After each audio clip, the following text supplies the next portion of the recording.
I will now turn the call over to Bellator President Scott Coker. Mr. Coker, you may begin your call. Thank you. I'd like to thank the media for attending today's call. We got a very exciting event, Bellator 179, Daley versus MacDonald. This is something that's happening next week, Friday, May 19th at the SSE Arena, Wembley in London. That's really a headline between two of the best 170-pounders in the world, and we'll be competing for the number one contender spot in Bellator in the welterweight division. If you look at our division in the 170-pound weight class, I think it clearly is one of our strongest divisions, and I think it's probably the strongest division in the welterweights of any leagues currently out there. You look at the fight between Douglas Lima and Lorenz Larkin in New York. We have other prospects, Michael Venom Page, Derek Anderson. We have Paul, we have Rory. But this fight clearly will be for the number one contender spot.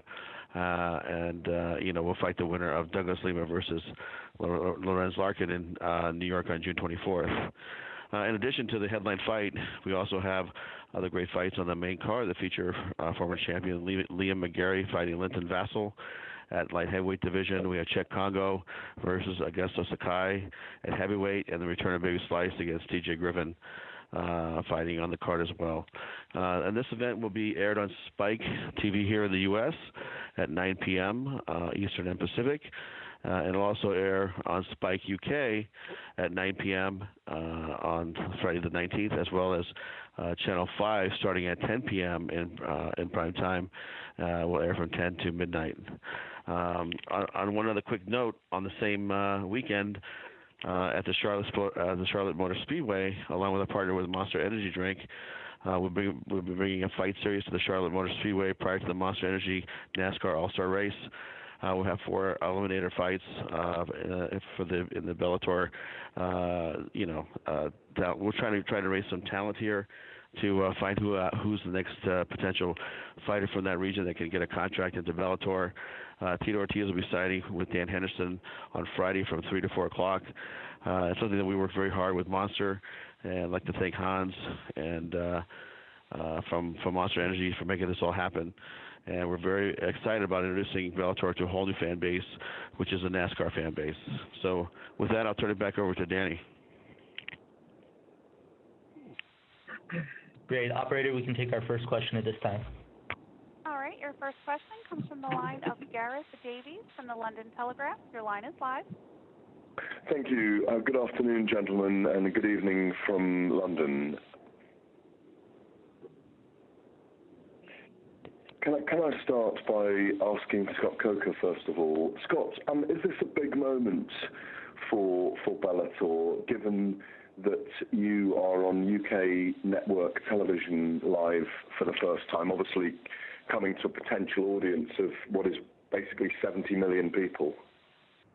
Yeah, Gareth, we were actually had our event last year, the 3 fights on Channel 5 as well. So this will be our second time. I apologize, you did, yeah. Yeah, no worries. But, anytime you can be on terrestrial television in the UK, it's an exciting time. And I think that's really the beauty and the power of Viacom, being the ownership group of Bellator, is that, they own Channel 5, they own Spike channels across the world, and it just demonstrates one more level of commitment that they have behind this brand. And do you have a target? Do you want to break the million mark? And break the records here for viewership? And do you think it will, given the card you put together? Yeah, listen, I think that this is the first time we've gone on a Friday night there. Last year, I believe we were on a Saturday night, and so there'll be plenty of great programming we're going to compete against. But last year I think our peak number we were close to 600, and if we get something close to that or can beat that, we'll be very happy. Thank you. Could I ask Paul? Have you responded at all mentally to the fact that Rory MacDonald said in the last few weeks that he is going to win by KO in this fight? No, not at all. He has to be confident. He has to go out there and say things like that. But I'm a very tough and durable guy, and I've been in there with some of the biggest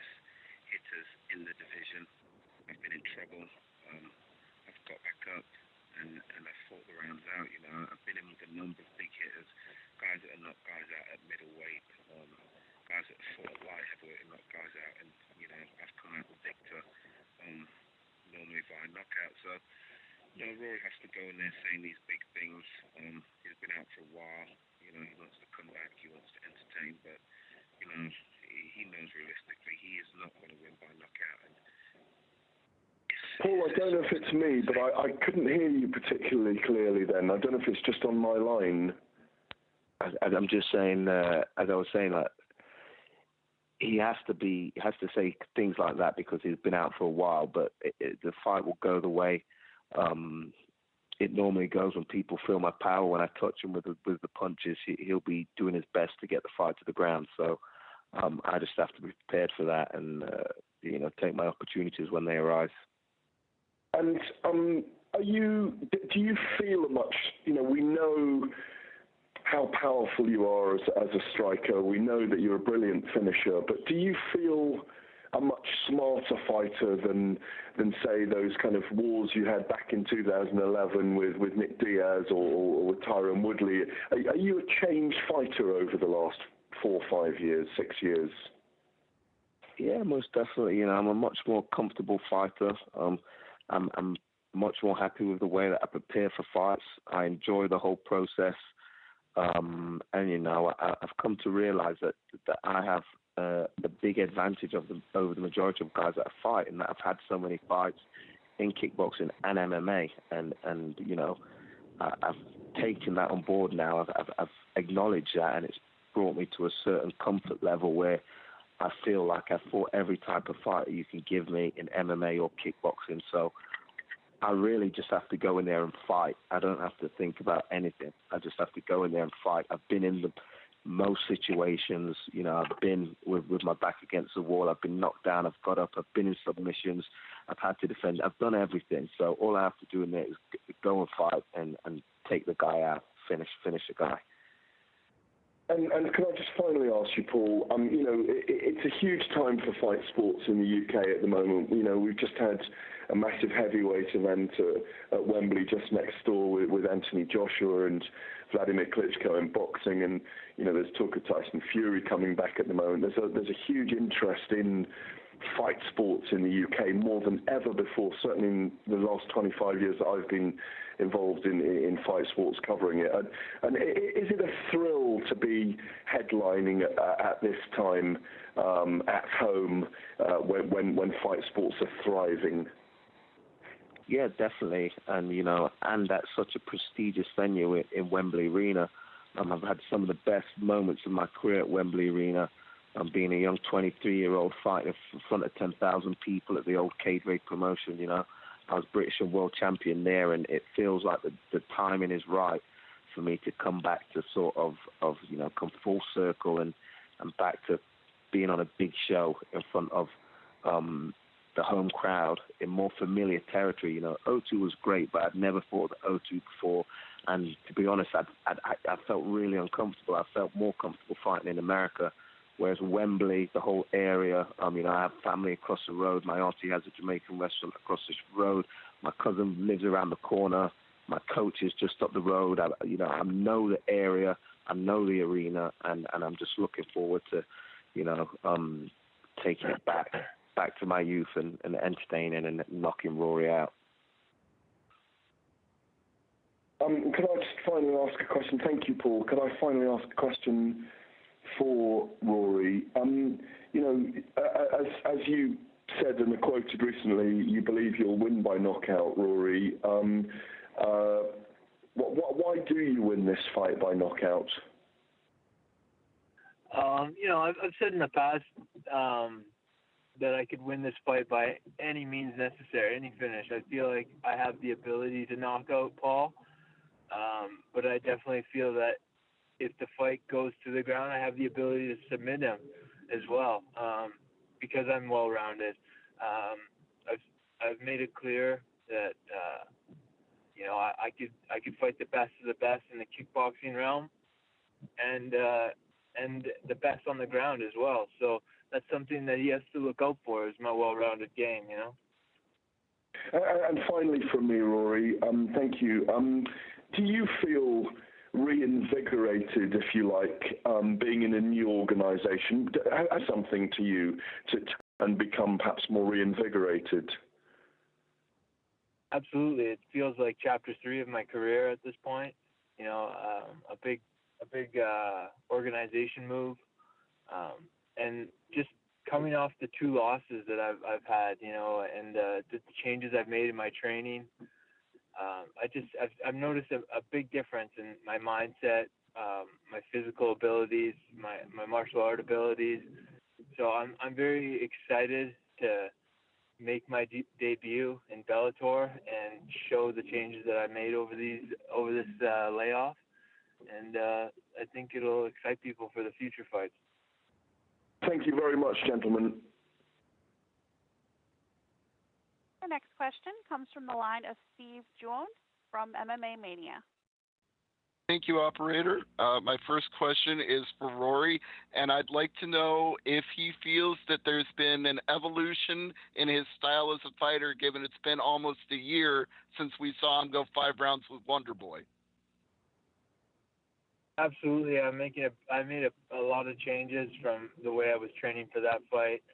I had said before, I made the mistake of overthinking my opponent and adapting my style every single fight and trying to learn new martial arts and new techniques and really getting away from my strengths. And, you know, this past 11 months off has really been about getting back to my strengths and getting back to the basics and sharpening my own skills and my strengths. And I'm feeling at my best because of the work I've put in. Well, speaking of getting back to your strengths, many people believe that you were a UFC champion in the making during your time there. Do you feel that that strength has carried over to Bellator, and are you putting pressure on yourself to be a champion in Bellator? Honestly, I'm not too worried about being champ. I'm just there to take out whoever's in front of me.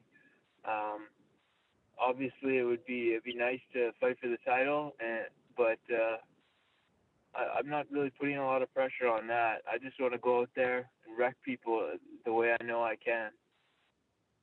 All right. And for Paul, we've talked before about how much you enjoy fighting back home in England, and you're getting that opportunity here again in the main event. But how much more does it mean to you not just to be fighting at home, but to earn potentially another shot and get a chance after you didn't get it done the last time in London?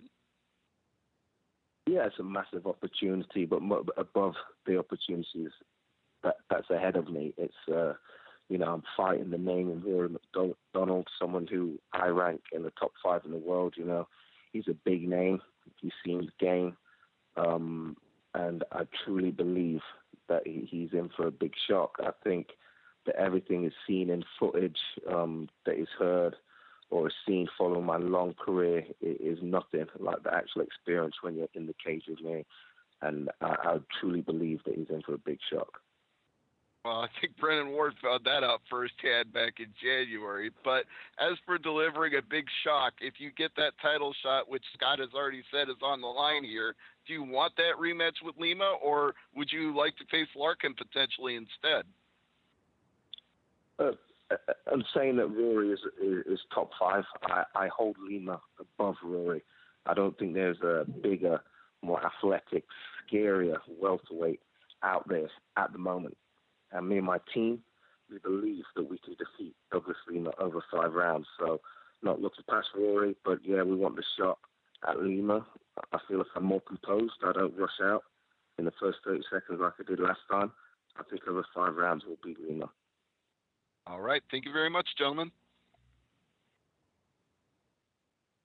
Your next question comes from the line of Ty O'Keefe from Fight Network. Your line is live. Hey, guys. I just want to say, first of all, I appreciate your time.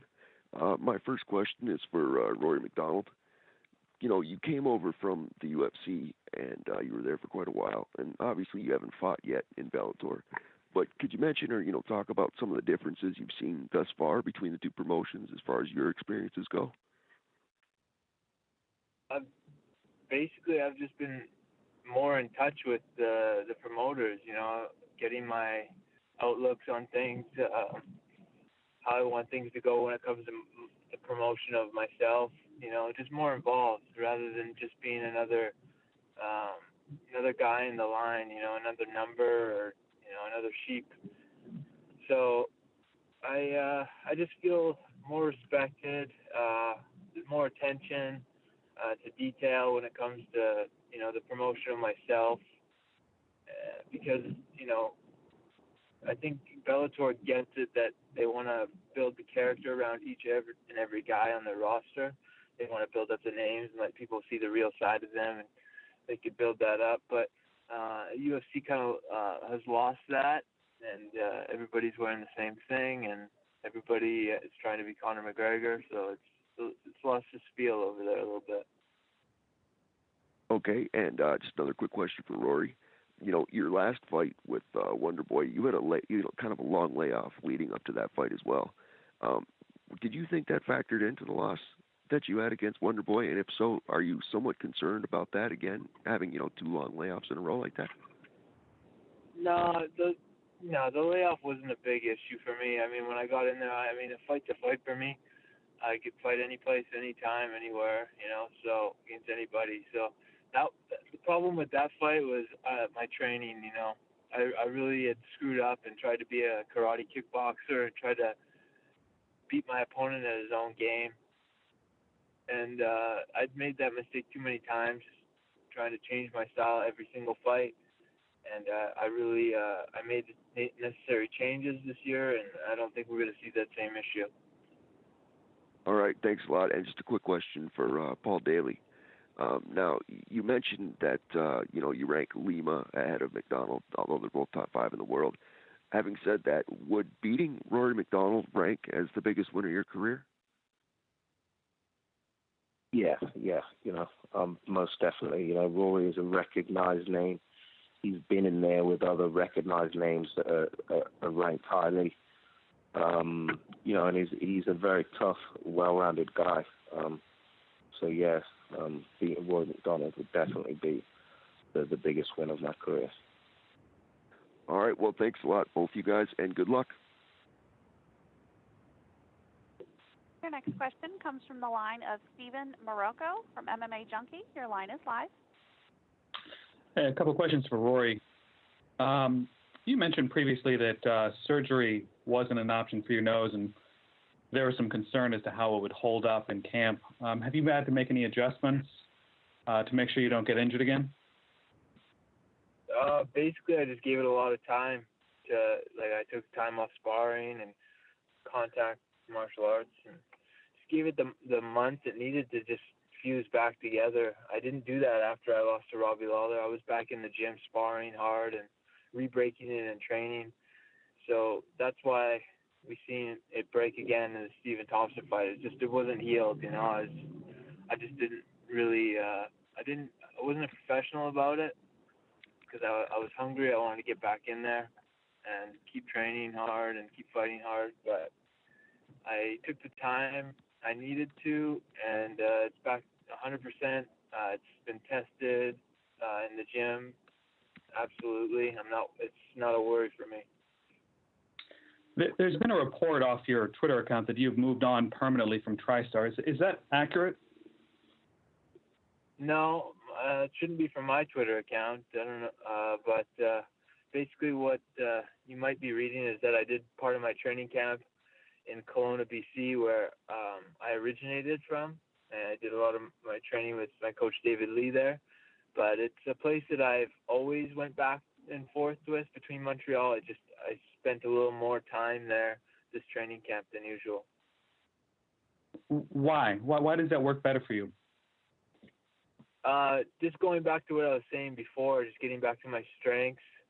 And I feel that David is very good at keeping me on track with that and not getting distracted with new things every day and trying to expand. He just keeps me in focus of what I'm trying to achieve for that fight. And, it worked out great.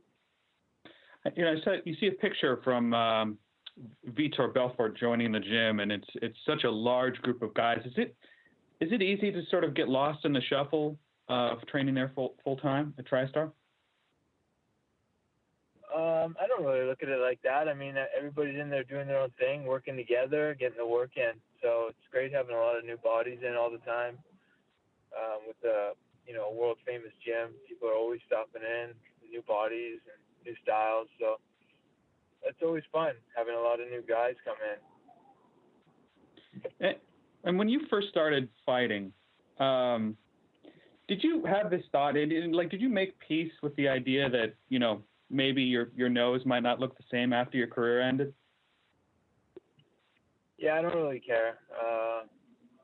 I'm not in this to be a model or anything. I'm a born and bred warrior, and that's my outlook on my life. I don't really care how I look. I go out there and try to smash. Got it. Thank you very much. Appreciate it. Your next question comes from the line of Susan Singari from Must Love MMA. Your line is live. Hey, greetings, everyone. Thanks for taking the time to speak with me today. This question is for Rory and Paul. Either one of you can start. Rory, what makes Paul such a dangerous fighter? And then the same question for Paul. I think Paul is one of the best MMA strikers out there with some of the best power, and that's something anyone who goes up against him has to be careful of. He's a hard-nosed guy. He wants to knock you out with every punch he throws, and he's also tough. If you hurt him, he'll keep coming. He won't just tap out and give up. So that's something that I've mentally prepared for. This is going to be a hard fight, but I just think that Paul's he's bitten off a little more than he could chew. Okay. And Paul, same question. What makes Rory such a dangerous fighter? Rory's well-rounded, and that's about it. I don't class him as a dangerous fighter. I don't fear him in any way. I've fought all the big, bad, tough, scary guys. Rory is nowhere up there with those guys. What makes Rory dangerous is just the fact that he is well-rounded, but sometimes that can also be a negative. So, and Rory's assessment of me is as I thought it would be, and that is why I know he's in for a shock on May 19th. Okay, good stuff. Rory, one other quick question. The fans are very excitable, I would say, in England. Do you feel that that's going to put any pressure on you because you're fighting in his hometown? Not really. I'm excited to be fighting over there in London. I think it's a cool opportunity for myself, an adventure, and I'm very excited about that. I'll fight anybody anywhere, so no big deal. All right, thank you. And one quick question for Scott. Is Scott still on the line? Yes, I'm here. Hi, Scott. How are you? This week we've heard some fighters mention, such as Chuck Liddell and Matt Hughes, that they would consider coming out of retirement, which sounds pretty exciting to me and maybe some of the rest of the fans. Do you have any interest in signing them? We have not talked to either athlete. So right now I'm really focused on this event coming up in England. It's going to be an exciting week for us coming up with all the festivities and then the big fights there at Wembley. And then, my focus really is on New York after that. So we're very busy. It's a busy schedule. At some point, I'm sure we'll talk, and we'll just hear each other out and see if there's anything to be done. But really, it hasn't been on our radar yet. Okay. All right, good stuff. Thank you, gentlemen, and good luck on your fights. Your next question comes from the line of Bob Carson, Carson's Corner. Your line is live. Hi, thank you. My first question is for Paul. Paul, Rory is someone who can obviously fight both standing and on the ground. Are you at all wary of him potentially employing a wrestling-based game plan, perhaps with the goal of frustrating you? Rory can do whatever he feels, or he can try to do whatever he feels is necessary to win the fight. I am confident in fighting everywhere. The assessment people make of me when it comes to the wrestling and the ground game is it kind of works in my favor because I think I'm overlooked as far as my strengths on the ground and my record against guys that are strong on the ground.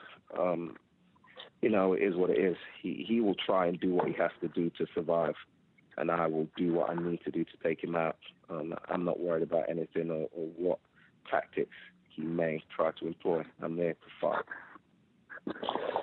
And your last fight featured absolutely terrifying and amazing knockout win over the very tough Brennan Ward. I mean, you've had big wins in Bellator before, but with a large audience watching and such a spectacular finish, it felt like you truly announced yourself as a top contender in that moment. In a career full of devastating knockouts and memorable moments, would you describe that as your signature performance thus far? It was a fantastic knockout, The crowd was amazing. It being on the Tito's retirement fight, I felt the energy from the crowd before and after the fight. I have a similar knockout with exactly the same move. So it's not something that I didn't expect to happen. But yeah, it was good because Brendan, as well as being a nice guy, he's super tough. He won the middleweight tournament. He's been in there with some tough guys. He fought well over in Japan at Rising. He has knockout power. He's a collegiate level wrestler. He's a tough kid. So it was good to get a winner over Brendan Ward. And Rory, even though you had a couple losses towards the end of your UFC run, one of those was named Fight of the Night or Fight of the Year, and immediately beforehand you had beaten the current champion Tyron Woodley fairly decisively, and on top of that you defeated Damian Maia, who many people consider to be the top contender at 170. Do you feel that people, either fans, the UFC, or both, have somehow disregarded those huge wins? That's just the nature of the sport. You're only as good as your last performance, and people are easy to write off fighters if they have a bad loss or a bad outing, and they think that they're done or, things like that. It's just a natural thing for critics to say and think. So I never really put too much worry into that. Obviously, I feel like I have a lot more to prove in my career, and May 19th will be the start of that. Thank you both. I appreciate it. As a reminder, if you would like to ask a question, please press star, then 1 on your telephone keypad. Your next question comes from the line of Steven Marocco from MMA Junkie. Your line is live. Hey, I wanted to piggyback on a previous question. Wanted to ask both Paul and Rory. What is your opinion about seeing either Chuck Liddell or Matt Hughes or both of them back in the octagon again? We'll start with Paul. Well, yeah, Chuck's a legendary fighter. Produced some highlight reel knockouts. Great character for the sport of mixed martial arts. And Matt Hughes was a consistently dominant champion. So yeah, it'd be great to have two legends back in the sport.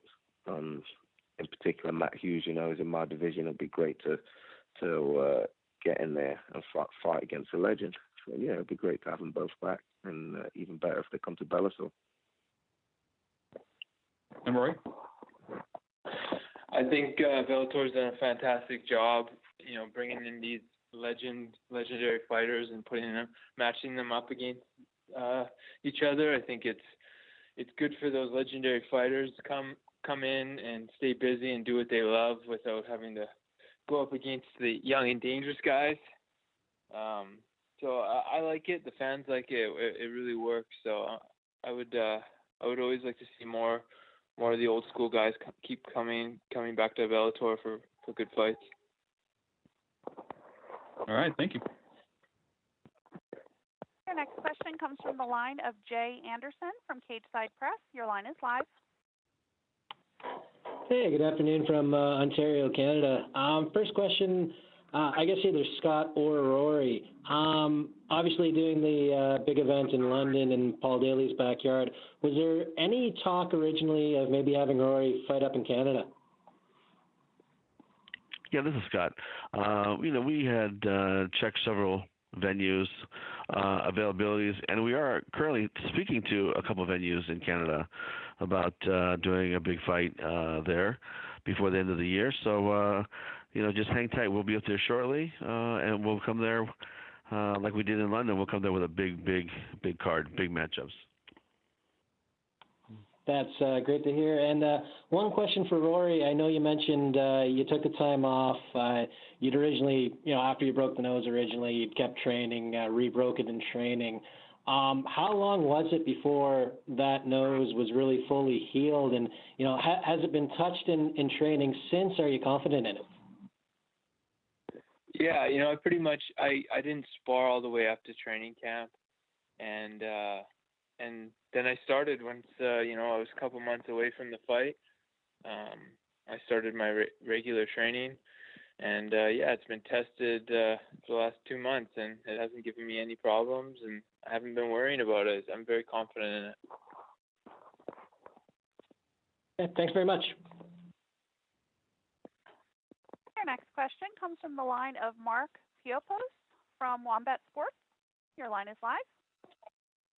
Thank you for taking my call. My first question is to Rory. You're coming into this fight coming off 2 5-round fights right now, and now you're coming into this fight, which is a 3-rounder. Is that a little bit easier for you since you had the long layoff? And is there any kind of difference in your training coming into a 3-round fight versus a 5-rounder? Yeah, it's a little different. It's a little more explosive training rather than a little more, how could you say, a little bit more cardiovascular. You got to train your body to last a little longer, and it's a different pace. So, I've been enjoying training for a 3-round fight rather than my last 2 have been at 5. But personally, I like the long fights just because you get to really see how the fight will play out. Because when you're talking to the best guys in the world, 15 minutes usually isn't enough. Are you thinking that's why you're thinking that maybe it's a little bit more urgency and why you want to get the finish this time around? Is that been a different focus for you in this training camp to be more of a finisher than try to slug it out for 3-hole rounds or 5-hole rounds? I think it's fitting for my style to be a finisher. I kind of strayed away from that, focusing on different aspects of martial arts for a few years, and I've gotten back to my old self where at any moment I'm looking to put the guy away. And for Paul, Rory has not been finished in the past 7 years. Obviously that's something that would be marquee on terms of your on your resume, to be able to be one of the only 2 people who have finished Rory MacDonald. But is that something that you're kind of concentrating on? He's going to be a tough out coming all 3 rounds. But obviously is that something that you're looking forward to? He hasn't been finished in the past 7 years. Did you say? Didn't he quit against Robbie Lawler? I'm pretty sure he quit that fight. No, that didn't go to decision, right? He quit. Yeah. So, that's wrong. He quit the fight. He talked of being a warrior and all of this, but he quit in a fight due to broken nose or not. If you're a fighter, you do not quit. I'm not worried about anything Rory has to bring. I don't care in the statistics. He hasn't fought me, and that is it. I fought guys who have never been knocked out, and if you look at their records, I'm the guy that knocks them out. So it means nothing to me. I'm just there to fight. Roy, do you want to follow up on his comment about you quitting in that fight, and do you want to kind of follow up on that and kind of explain your side? Yeah, sure. I definitely was pushed to my breaking point in that fight, and I definitely had to go down, but there was no way I was tapping out or telling the ref to call the fight. I just, at that point, I was done on my feet, and I had to take a knee, and the ref stepped in. But I think if he thinks I'm an easy to quit kind of fighter, I think he's in for a rude awakening. And finally for Scott, first of all, congratulations on signing a bunch of female flyweights to your division. Do we have any kind of timeline at which are we going to see a tournament, or are you just going to wait for things to pan out in terms of the championship? Yes, right now it hasn't been determined whether we would host a tournament or not, but it's definitely something we're considering. In the meantime, we're going to start fighting, these ladies, off in single elimination fights, and started working, them towards the title. So that's the game plan for right now. And can we expect any more signings within the next couple months?